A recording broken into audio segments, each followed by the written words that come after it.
This is Democracy Now!, democracynow.org. I'm Amy Goodman. Here in Marrakesh, Morocco, the second week of the UN climate talks, there have been major protests. But we're going first to what has been taking place in the United States.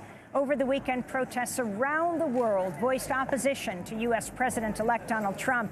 In Berlin, Germany, nearly 1,000 people gathered at the Brandenburg Gate, a short distance from the U.S. Embassy.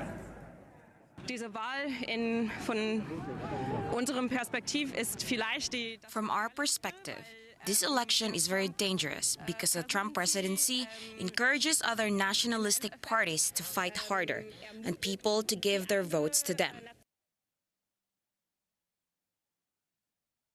In the United States, demonstrators took to the streets to oppose Trump's campaign promises to restrict immigration and register Muslims and allegations that he sexually abused women. Protests took place in Seattle, Portland, Los Angeles, San Francisco, Oakland, Chicago, Oklahoma City, Salt Lake City, Springfield, Massachusetts, Dayton, and Cincinnati, Ohio, a number of cities in Florida, in New York, and in Philadelphia, where a Mexican immigrant who's the father of 3 U.S.-born children entered sanctuary at a church Sunday and called on President Obama to stop his deportation and others. This comes as mayors from Seattle to New York say they'll refuse to cooperate with Donald Trump's promise to deport 11 million undocumented immigrants, even though he says he'll withdraw federal funding from such cities. New York Mayor Bill de Blasio vowed not to hand over the personal data of those who applied for the city municipal ID and said he would possibly even destroy the records if federal authorities attempt to use them to target people for deportation. Thousands of working-class immigrants marched in Manhattan on Sunday with their supporters.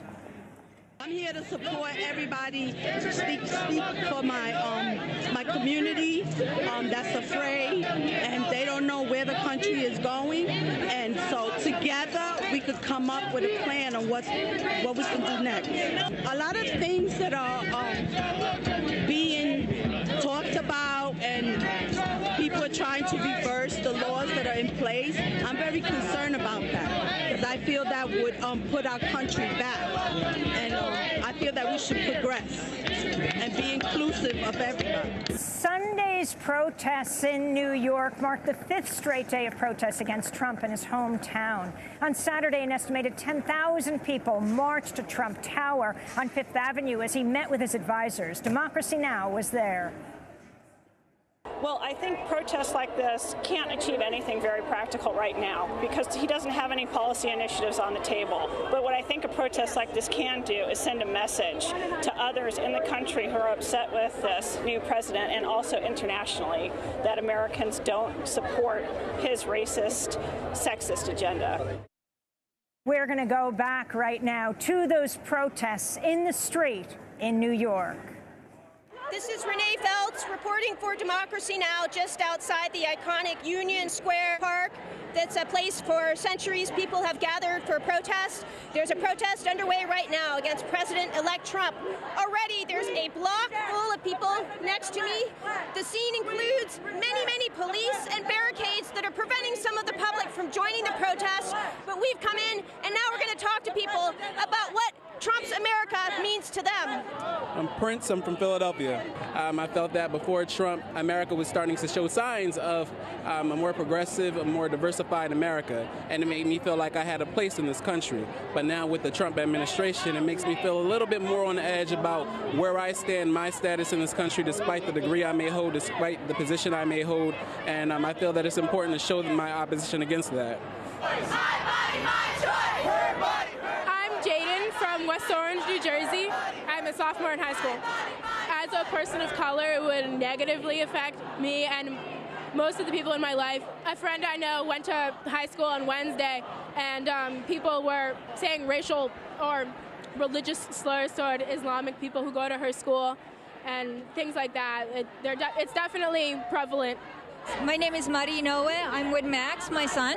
We started to hear that there are violence or abuses against the people of color, children of color in rural neighborhood in the United States, and that's a really dangerous sign. Here in New York, diversity is embraced, but you don't know what is going to happen even in progressive states like New York. and we really concerned that Trump administration is going to incite violence, hate, racism, and other dangerous policies which could affect or threaten safe environment for parents to raise kids. And you said you brought your son here. Hi, what's your name? Max. And what grade are you in? 6th. And do people talk about President Trump and the election at school? Yeah, sometimes. And have you heard anyone respond to the election? What are they saying? They said that Trump is going to start World War III. And Max, what does your sign say? Bigotry destroys democracy. Did you make that? Yeah. I see it also says protect kids from hate. And what are you trying to say with your sign? I'm trying to say that Trump uses bigotry against minority groups. How does it make you feel to see all these other people out here with similar signs and saying that they are also against bigotry? It feels like we have a louder voice in this. My name's Lauren, and I live in Flatbush, Brooklyn. And today my sign says, on one side, I love my Muslim neighbors, and on the other side, I love my Mexican neighbors, because I live in a heavily Muslim, Arab, Mexican, and Latin American community. And I just want them to know I love them. I'm an ally. I am watching anything that happens to them. If they need any support, they can come to me. Have you had a chance to say that to anyone directly, and what are those conversations like? I've got a lot of hugs. It's been awesome. Like, even just walking to the train today, one of my neighbors hugged me, a neighbor I don't know, but they were Mexican. They asked me politely if I could be hugged, and we hugged it out. So, yeah, it's been really positive in a really dark week. Now we're here on 5th Avenue. We've walked out of Union Square Park at 14th Street, north to 57th Street, where President-elect Trump lives, in Trump Towers. Behind me, a wall of police. Behind the wall of police, a wall of barricades. Behind the barricades, a wall of tourists taking pictures. Many of them said they were glad to see people taking to the streets. My name's Joanne. I'm from Los Angeles, and I've stumbled into this crowd. New York hates you, and Mike Pence! New York hates you! What do you think as you see these signs and see these people and hear their chants?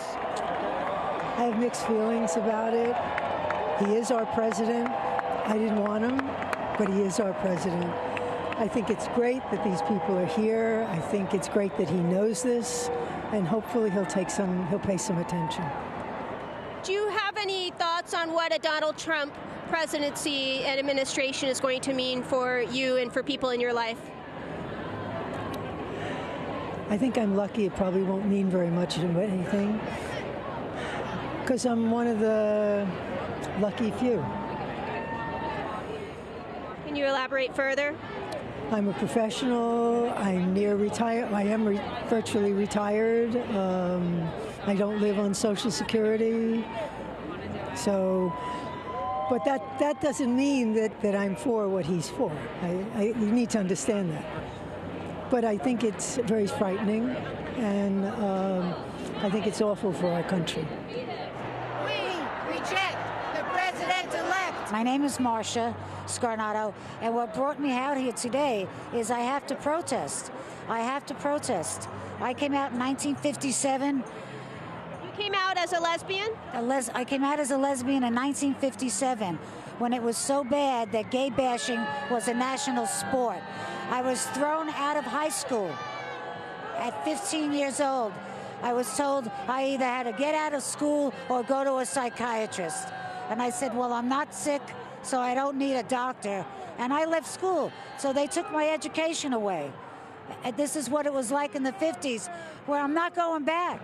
We've been asking people what steps they're taking to prepare for a future under President Trump. What steps are you taking here as you're here with your girlfriend? We've been together almost 30 years, and we didn't get married. We haven't gotten married. It was like, wow, I'm really glad we can, but we just didn't bother. Now we are going down, getting our marriage license next week, and we are getting married, okay, while we can. My name is Jose LaSalle. I'm the founder and creator of Cop Watch Patrol Unit, and our group basically goes into the community of color where there is a lot of police activity, and we document police and civilians encounter, and we make sure that we let the civilians know that we are documenting for them, so if they have an issue or a problem, we have it on recording, so it could help them out. You've been doing a lot of work already. What do you think now needs to happen under President-elect Trump's administration moving forward? Well, what I know is that now Trump already talked about introducing stop-and-frisk back into the community of color. So if that does happen, especially if Giuliani is put in the position of Attorney General, we know that that is going to happen. So we're going to have to really be out there in big numbers to show that there's no way you could use stop-and-frisk in a way that is used without violating people's constitutional rights. A lot of people watching this may not be that familiar with New York's former mayor, Rudolph Giuliani, even though he's sometimes called America's mayor because of the role he played during 9/11. You are familiar with him. What do people need to know, as he may be a member of President Trump's cabinet or perhaps even appointed Attorney General? Well, Mayor Giuliani was very aggressive when it came to quality of life issues, and he really swept up everything dealing with people that are using drugs. Instead of giving them help, what he was doing is just locking them up. So that's why during his time, the prison population rose up within hundreds of thousands. Have you heard any reports beyond police behavior of civilians harassing other civilians? Last night when I was around, we was patrolling the area of Times Square, we seen and witnessed a group of young black teens being harassed by another group of white teens, calling them the N-word and telling them that they need to go back to Africa, and if they want to go back to Africa, not to worry that Trump sends them there free. So it was really crazy. And did you intervene, or what did you play any role in that? What we did intervene. We grabbed a group of the white kids and told them, listen, we try to let them know this ain't worth getting in trouble, because the simple fact is, this could escalate to something else, and we kind of use psychology to try to push them away from the other crowd, and we ain't want an incident to happen. Well, here we are on 56th Street. We haven't got any closer than one more block. There's basically a Trump fortress now in Midtown Manhattan. Even the people that live on these streets have had to go through checkpoints in order to go home. As people wind down, perhaps they're going to teach-ins or other events where people are making banners and art and strategizing for the days ahead. For Democracy Now!, I'm Renee Feltz with Martina Starosta. And that was a report from New York. When we